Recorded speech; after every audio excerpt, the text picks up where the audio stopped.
Well, when wildlife are in distress, we are supposed to help, aren't we? A recovery center on the North Island says not always. It's facing an increase in rescued fawns. And as CTV's Gord Kurbis shows us, not all of them actually needed help.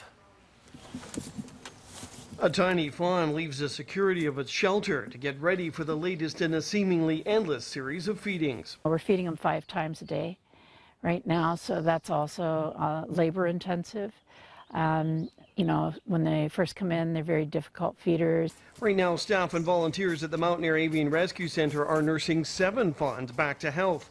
They normally feed every 3 hours, but the sickest require feedings every half hour around the clock.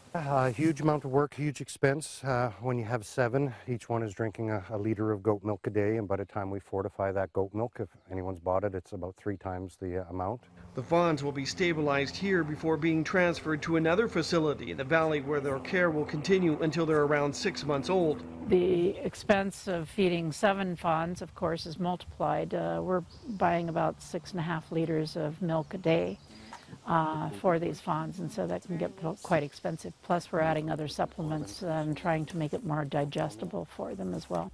Only half of the fawns that are at the rescue center actually required any assistance. That's because their mothers were killed along various roadways. The other half are there because of human intervention, people who are well-meaning but did the wrong things. We see a deer fawn in the ground and it's like he must be abandoned. No mom would leave his baby or her baby alone. But in the deer world, the mama has smells that attracts predators. Right now, black bears are looking for fawns to eat them. If mom hangs around baby all day, she'll bring the predators to her. The staff at Mars say you shouldn't immediately assume a fawn is in trouble, but should instead look for these signs. If the animal is excessively crying and crying, that's an indicator mom hasn't been around in a while.